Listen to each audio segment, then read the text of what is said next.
Dear children, welcome to असा education. आज कर रहे हैं chapter number 4, administrative structure of east India company in India.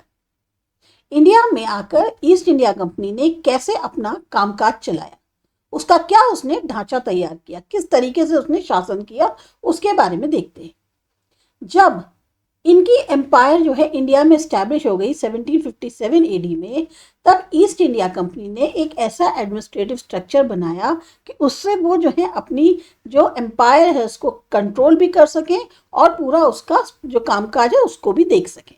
अगले 100 सालों के लिए जो एडमिनिस्ट्रेटिव पॉलिसी थी वो लगातार बदलती रही और साथ ही साथ उस समय जो उनका मेन ऑब्जेक्टिव था वो था पूरी इंडिया के ऊपर अपना कंट्रोल हासिल करना और कंपनी का जो प्रॉफिट है वो बढ़ाते चले जाना, मैक्सिमम तौर पे आर्थिक शोषण करके इंडिया का। और इस गोल को अचीव करने के लिए उन्होंने एक खास तौर पे एडमिनिस्ट्रेटिव स्ट्रक्चर जो है उसे बनाया। अब क्या था वो देखते हैं। The structure of the government. Buxar के बैटल के बाद जो युद्ध हुआ 1764 एडी में, ईस्ट इंडिया कंपनी को पूरा कंट्रोल मिल गया बंगाल के ऊपर। शुरुआत में उन्होंने कोई चेंजेस नहीं करे एडमिनिस्ट्रेटिव स्ट्रक्चर में। फिर उन्होंने एक रूल लाया जिससे जो कंपनी का ट्रेड था अब उसमें जो है ग्रोथ होने में आसानी हुई, साथ ही साथ ज्यादा से ज्यादा बिजनेस इंग्लैंड भेजा जा सकता था। इसके बाद वो लाए डुअल एडमिनिस्ट्रेटिव स्ट्रक्चर बंगाल में 1765 से लेकर 1772 एडी तक। अब क्या होगा, जो इंडियन एम्प्लॉयज हैं वो ब्रिटिश ऑफिसर्स के अंडर कंट्रोल में काम करेंगे और ये जो इंडियन एम्प्लॉयज हैं इनके पास जिम्मेदारियां बहुत होंगी पर अधिकार किसी चीज का नहीं होगा, जबकि ब्रिटिश ऑफिसर्स के पास अधिकार होगा और जिम्मेदारी कुछ भी नहीं। बहुत बुरी तरह शोषण किया जा रहा था बंगाल का उस टाइम पे। 1772 एडी में कंपनी ने जो है अपनी जो ये डुअल एडमिनिस्ट्रेटिव स्ट्रक्चर था इसको खत्म कर दिया। अब पूरा जो एडमिनिस्ट्रेटिव था बंगाल का अब वो अपने हाथों में ले लिया और अपना खुद का एक एडमिनिस्ट्रेशन स्टार्ट किया जिसमें उन्हीं के ही ऑफिसर्स थे। ईस्ट इंडिया कंपनी जो थी वो एक ट्रेडिंग कंपनी थी और उसका स्ट्रक्चर जो है वो ट्रेडिंग पर्पज से ही बना हुआ था। जो सुप्रीम हेड थे कंपनी के वो इंग्लैंड में थे और वहां से वो जो है इंडिया के ऊपर अपना कंट्रोल कर रहे थे। अब ये जो एक अजीब सा अरेंजमेंट बना हुआ था उस पर अपना कंट्रोल जो है वो बना रहे, इसके लिए ब्रिटिश गवर्नमेंट ने एक अलग ही तरीके का स्ट्रक्चर बनाया। रेगुलेटिंग एक्ट 1773 एडी के अकॉर्डिंग जो ब्रिटिश पार्लियामेंट थी अब उसने अपना जो खुद का एडमिनिस्ट्रेटिव स्ट्रक्चर था उसको बदलना शुरू किया। जो बोर्ड ऑफ डायरेक्टर्स थे कंपनी के अब वो ब्रिटिश पार्लियामेंट के अंडर कंट्रोल आ गए। इसको काफी सख्त बनाया गया था पिट्स इंडिया एक्ट के थ्रू। मतलब जो 1784 एडी में पिट्स इंडिया एक्ट हुआ उसके कारण ये जो क्या कहते हैं कंट्रोल था ये और ज्यादा सख्त था। इस एक्ट में क्या था कि 6 कमिश्नर्स जो हैं वो अपॉइंट किए जाएंगे ताकि उन मैटर्स को देखा जा सके जो इंडिया से रिलेटेड है। इसको कहा गया बोर्ड ऑफ कंट्रोल और इसके 2 कैबिनेट मिनिस्टर्स होंगे इंग्लैंड के। जो रूल था इंडिया का वो दे दिया गया गवर्नर जनरल के हाथों में और एक काउंसिल के जिसमें 3 मेंबर्स थे। इस एक्ट के बाद 1857 एडी तक कंपनी ने बहुत सारे चेंजेस किए लॉज के थ्रू। गवर्नर जनरल को स्पेशल पावर्स दे दी गई थी। चार्टर एक्ट जो 1813 एडी में हुआ उसके थ्रू कंपनी की अब मोनोपोली जो है ट्रेड में इंडिया के लिए वो खत्म हो गई। फाइनली 1833 एडी में एक नया चार्टर एक्ट पास किया गया जिससे अगेन जो कंपनी है वो पूरी तरह से ब्रिटिश पार्लियामेंट के अंडर कंट्रोल में आ गई। इस तरीके से पार्लियामेंट्री लॉज के माध्यम से कंपनी और उसका जो एडमिनिस्ट्रेटिव स्ट्रक्चर था वो पूरी तरीके से ब्रिटिश गवर्नमेंट के अंडर कंट्रोल आ गया। अब पार्लियामेंट तो इंडिया में रूल नहीं कर सकते क्योंकि वो तो वहां से 6000 मील दूर है। इस बात को सोचते हुए जो गवर्नर जनरल काउंसिल थी उनको सुप्रीम पावर्स दे दी गई और कुछ स्पेशल पावर्स। इन स्पेशल पावर्स की मदद से गवर्नर जनरल जो है अब खुद अपने ही काउंसिल को ओवर रूल कर सकते। जो मोस्ट पावरफुल और रियल रूलर्स थे इंडिया के अंदर वो कौन थे, अब गवर्नर जनरल। वो इंडिया पे रूल कर रहे हैं पर किसके कहने पर, किसके इशारों पे, ब्रिटिश गवर्नमेंट की। ब्रिटिश गवर्नमेंट इनको बता रही है, डायरेक्शन दे रही है वहां से गवर्नर जनरल को कि आपको कैसे करना है। कहने को गवर्नर जनरल पूरा रूल कर रहे हैं हमारी कंट्री में, लेकिन किसकी कठपुतली है, ब्रिटिश गवर्नमेंट की। तो जो मेन गोल था ब्रिटिश गवर्नमेंट एडमिनिस्ट्रेशन का वो था कि हमें यहाँ से मैक्सिमम इकोनॉमिक बेनिफिट्स जो है वो हासिल करनी है और इंडिया का जो है वो शोषण करना है अपने खुद के आर्थिक फायदे के लिए। रूल करना हो या लड़ाई लड़नी हो, उसका जो भी खर्च होगा वो सब इंडिया से वसूला जाएगा। तो जो रियल मोटिव था ब्रिटिश एडमिनिस्ट्रेटिव स्ट्रक्चर का वो था कि मैक्सिमम इकोनॉमिक एक्सप्लॉयटेशन हो इंडिया का, और साथ ही साथ इंग्लैंड का भला होता रहे इंडिया की कीमत। हम लोग जो इतने अच्छे और संपन्न देश थे, हम लोगों में पता नहीं क्या था उस टाइम पे, किस तरीके से क्या रही होंगी बातें, जो हम लोग ब्रिटिश के पूरी तरह से अंडर कंट्रोल में हो गए थे। सिविल सर्विसेज, जो इंडिया में सिविल सर्विसेज शुरू हुई उसका क्रेडिट जाता है कॉर्नवालिस को। ज़्यादा बेटर अपना एडमिनिस्ट्रेटिव स्ट्रक्चर हो सके इसके लिए कॉर्नवालिस ने जो एम्प्लॉयज़ थे कंपनी के उनको ट्रेड करने से मना कर दिया और उनको पूरी तरह से एडमिनिस्ट्रेटिव के काम में लगा लिया। ये उन्होंने कड़े कदम इसलिए उठाए ताकि करप्शन को कंट्रोल किया जा सके। अपने कंपनी के जो एम्प्लॉयज़ थे उनकी सैलरीज बढ़ा दी, कलेक्टर की सैलरी ₹1500 पर मंथ कर दी। इसके साथ इन्होंने एक स्पेशल स्ट्रक्चर डेवलप किया सिविल सर्विसेज के लिए। जो ऑफिसर्स होंगे सिविल सर्विसेज में उनको अब प्रमोशन मिलेगा उनके काम और उनकी सीनियरिटी के आधार पर। 1800 एडी में गवर्नर जनरल वेलेस्ले ने फोर्ट विलियम कॉलेज की स्थापना की ताकि ट्रेनिंग दी जा सके यंग ब्रिटिश ऑफिसर्स को जो इंडिया आए थे इंडियन सिविल सर्विसेज ज्वाइन करने के लिए। ब्रिटिश गवर्नमेंट ने जो है ईस्ट इंडियन कॉलेज 1806 एडी में स्टार्ट किया एल्बरी में, इंग्लैंड के अंदर। एक तरह से देखा जाए तो उन्होंने जो है जो ट्रेनिंग थी सिविल सर्विसेज की या उनके जो ऑफिसर्स थे उससे रिलेटेड उनको अपने खुद के हाथ में ले लिया था। इससे पहले जो अपॉइंटमेंट थे सिविल सर्विसेज के वो करे जाते थे east India company board of directors के द्वारा। पर जब से ये नया लॉ जो सिविल सर्विसेज का पास हुआ था चार्टर एक्ट 1853 एडी में, जहां ये डिसाइड किया गया कि हर पर्सन जो सिविल सर्विस ज्वाइन करना चाहता है उसको कॉम्पिटिटिव एग्जाम देने होंगे और उसे पास करना होगा। सिविल सर्विसेज जो हैं जो इंट्रोड्यूस करी गई ब्रिटिश के द्वारा उसमें एक खास फीचर भी था। वो ये था कि इंडियंस जो हैं वो पूरी तरह से अंडर कंट्रोल रहेंगे पर उनसे दूर रहेंगे। मतलब 1793 एडी तक सारी जो हायर पोस्ट थी सिविल सर्विसेज की, आर्मी, पुलिस, जुडिशरी, सब ब्रिटिश ऑफिसर्स को ही दी जा रही थी। उनके अनुसार सिर्फ ब्रिटिश ही कैपेबल हैं इन सब पोजीशंस के लिए और वही सब ये सब काम कर सकते हैं। ये मानते थे वो लोग कि इंडियंस जो हैं उनमें नैतिक जिम्मेदारी नहीं है बिल्कुल। वो जो है बहुत ही जैसे कहेंगे नीचे उसके हैं, हमसे कम हैं। उन्होंने हमेशा हम लोगों को नीचे नजर से देखा। उनका जो कॉर्नवालिस थे गवर्नर जनरल, उनका पर्सनल बिलीफ था कि सारे इंडियंस जो हैं वो भ्रष्ट हैं और इसीलिए इंडियंस को जो है हायर पोस्ट से साथ ही साथ हायर सैलरी से दूर रखा जा रहा था। इंडियंस को हमेशा लोअर पोजीशन पे अपॉइंट किया गया लोअर सैलरीज के साथ। अब इंडियन सिविल सर्विसेज पूरे दुनिया में फेमस हो गए। बजाय इंडिया के बेनिफिट के काम करने के लिए इसने ज्यादा ब्रिटिश इंटरेस्ट के फायदे के लिए काम किया और इससे क्या हुआ, जो ब्रिटिश रूल था इंडिया में वो और ज्यादा फल फूल रहा था। नेक्स्ट है आर्मी। ब्रिटिश आर्मी जो है वो सबसे सेकेंड इंपॉर्टेंट पिलर था ब्रिटिश रूल का इंडिया के अंदर। एक तरफ इसने जीत हासिल करी इंडिया पे और वहीं ब्रिटिश रूल को प्रोटेक्ट किया बाकी फॉरेन कंपनीज और पावर्स से। इसके साथ साथ ब्रिटिश आर्मी ने इंटरनल रिवोल्ट्स जो थे, अंदरूनी कलह, उनको भी खत्म कर दिया और डेवलप कर दिया ब्रिटिश एम्पायर को एशिया और अफ्रीका में। जो कंपनी की आर्मी थी वो इंडियन सोल्जर्स से बनी हुई थी। बहुत से लोग उत्तर प्रदेश और बिहार से आए थे जिन्होंने कंपनी की आर्मी को ज्वाइन किया था।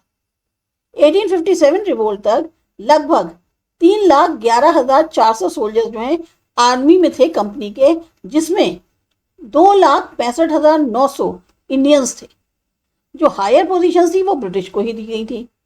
सिर्फ 3 इंडियंस थे जिनको मंथली सैलरीज पे करते थे और उनको जो है पोजीशन मिली हुई थी सूबेदार की। जो आर्मी सिर्फ मुट्ठी भर ब्रिटिश के उससे बनी हुई थी, ब्रिटिशर्स से, वो पूरी इंडिया को कंट्रोल कर रहे थे। जो इंडियंस की तादाद थी इस आर्मी में वो बहुत ज़्यादा थी और साथ ही साथ ये माना जाता था कि ये जो है सिंबल है हमारे एक्सप्लॉयटेटिव इकोनॉमिक सिस्टम का।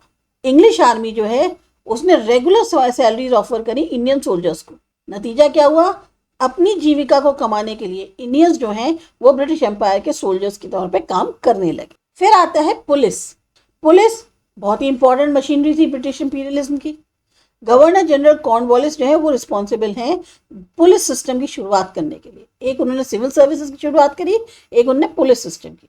इन्होंने जो पुलिस की एक तरह से जो जिम्मेदारी होती है वो लैंडलॉर्ड से छीन ली, और जो भी ग्रांट्स जिनको मिलते थे उनसे छीन ली, और एक सेपरेट पुलिस डिपार्टमेंट जो है लॉ एंड ऑर्डर बनाने के लिए, मेंटेन करने के लिए स्टैब्लिश किया। जो ट्रेडिशनल इंडियन सिस्टम था उसको इन्होंने एक तरह से मॉडर्न कर दिया। इन्होंने पुलिस स्टेशन स्टैब्लिश कराए और एक फौजदार अपॉइंट किया। बाद में deputy superintendent of police DSP जो है वो अपॉइंट किए गए डिस्ट्रिक्ट लेवल पुलिस स्ट्रक्चर पे।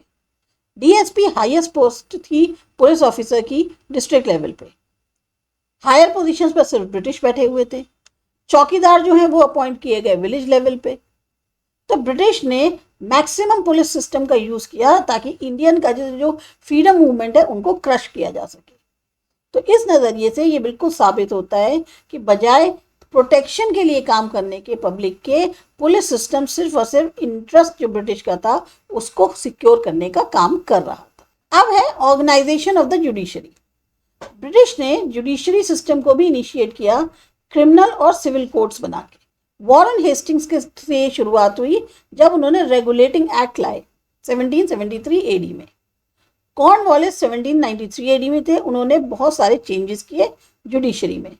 सिविल कोर्ट्स जो है एस्टैब्लिश किए गए हर डिस्ट्रिक्ट में, जिसमें जो हेडशिप थी वो डिस्ट्रिक्ट जज की थी। फिर इन्होंने रैंक्स वर्क्स जो कलेक्टर और जज के थे वो सेपरेट किए। इसके अलावा 4 प्रोविंशियल कोर्ट्स स्टार्ट किए। सिविल हाई कोर्ट्स जो हैं वो एस्टैब्लिश किए गए डिस्ट्रिक्ट कोर्ट के ऊपर, और रजिस्ट्रार कोर्ट्स जो एस्टैब्लिश किए गए डिस्ट्रिक्ट कोर्ट्स के अंडर। लोअर कोर्ट्स जो कि लेवल पर थी तालुकाज के, वो एस्टैब्लिश करी गई रजिस्ट्रार कोर्ट्स के अंडर। इंडियन जजेस को अपॉइंट किया गया लोअर कोर्ट्स में, जहां पर ये कहलाते थे मुंसिफ और अमीन। कॉर्नवालिस ने बंगाल को डिवाइड किया 4 पार्ट्स में ताकि ट्रायल किया जा सके क्रिमिनल केसेस का, और ये फिर कहलाए लोकल कोर्ट्स। इंडियंस जो हैं अपॉइंट किए गए थे लोकल कोर्ट्स में लोएस्ट लेवल पे।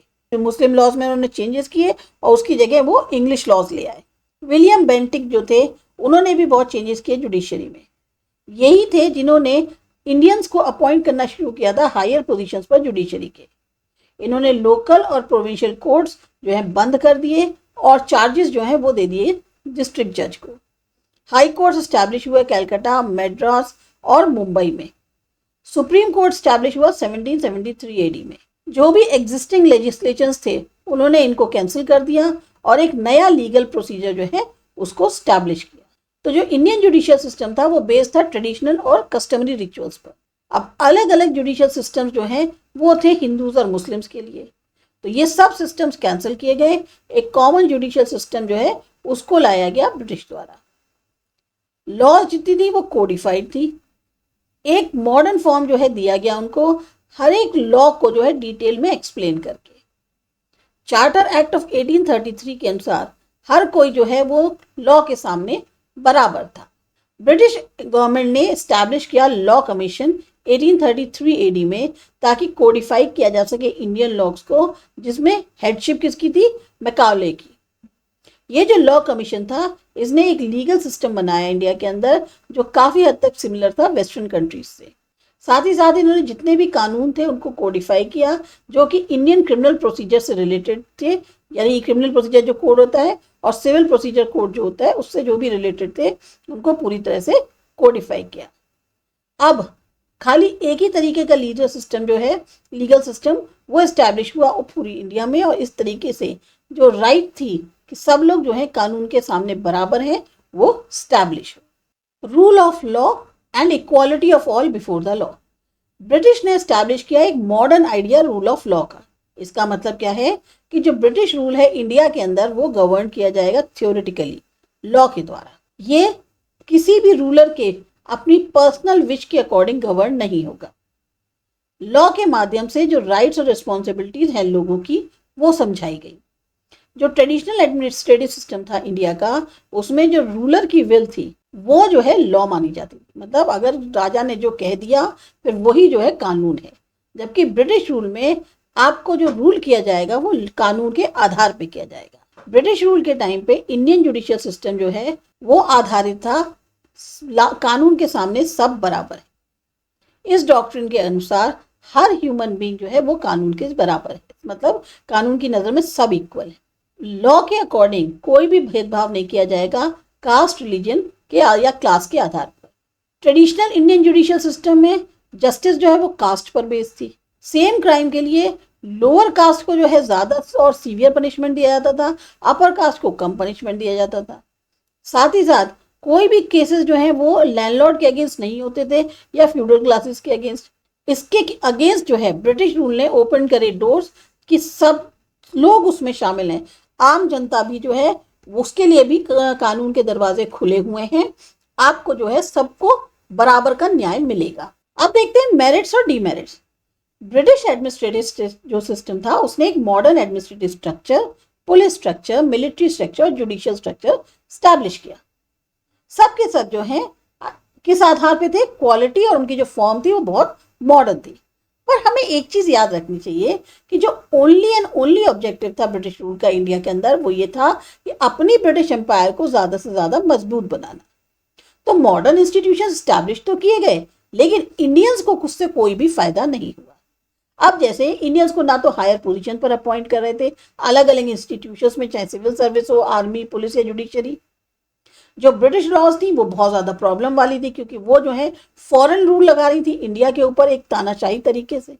यूरोपियंस का अपना अलग सेट ऑफ लॉज होता है, अलग कोड थे उनके लिए। इंडियंस जो है अगर कोई ब्रिटिश उनके ऊपर क्रूएल्टी कर रहा है तो उसके लिए वो कोर्ट भी नहीं जा सकते। तो जो इनइक्वालिटी थी लॉ की वो पूरी तरह से विजिबल थी। लीगल सिस्टम, जो कानून व्यवस्था होती है, वो बहुत महंगी थी और केस जो है वो लंबे लंबे सालों खींचते थे। अब जिनको जानकारी नहीं है, बिना पढ़े लिखे इंडियंस हैं, वो पूरी तरह से लीगल स्ट्रक्चर से बाहर थे और करप्शन भयंकर था कोर्ट्स में। लैंडलॉर्ड भी जो है यहाँ तक कि फार्मर्स को हैरेस करते थे। Elements of suspicion.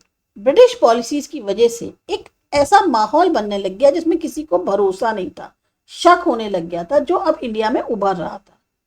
इंडियंस जो हैं, जो भी ब्रिटिश की एक इंपीरियलिज्म थी, उसके जो भी ऐसे सिंबल्स थे जिससे उनको लगता था कि नहीं इससे हमको प्रताड़ना दी जा रही है, उसका विरोध करते थे। दादा भाई नौरोजी से लेके गांधी जी तक थिंकर्स जो थे उन्होंने बहुत ज़्यादा, एक कहना चाहिए ना, एडमिनिस्ट्रेटिव को, चाहे इकोनॉमिक हो, लीगल सिस्टम हो, कुछ भी हो ब्रिटिश का, उसके बहुत ज़्यादा वो आलोचक थे। महात्मा गांधी ने कहा कि लोगों के लिए इंडिया के फॉरेन रूल या फॉरेन लॉज जो हैं वो अनएक्सेप्टेबल हैं, क्योंकि इसमें इंडियन पब्लिक की तो भलाई हो नहीं रही है। सिर्फ इनका ऑब्जेक्टिव क्या है कि अपना जो सेल्फ इंटरेस्ट है ब्रिटिश का, उसको ये पूरा करने की कोशिश कर रहे हैं। तो एलिमेंट्स जो सस्पिशन के थे एडमिनिस्ट्रेटिव और लीगल स्ट्रक्चर में, ये मेनली जो है ब्रिटिश द्वारा ही स्टैब्लिश किए गए थे, और इसी के कारण जो है अब लोगों में एक डिसबिलीफ और सस्पिशन उभर रहा था। तो ये हमारा जो चैप्टर है ये मेनली इसी पर बेस्ड है कि एडमिनिस्ट्रेटिव स्ट्रक्चर कैसा था ब्रिटिश ईस्ट इंडिया कंपनी का। उम्मीद है आपको ये चैप्टर समझ में आया होगा। प्लीज़ कमेंट करके ज़रूर बताएं कुछ और जानना चाहते हैं, और सब्सक्राइब करिए आसा एजुकेशन। मिलते हैं अगले चैप्टर।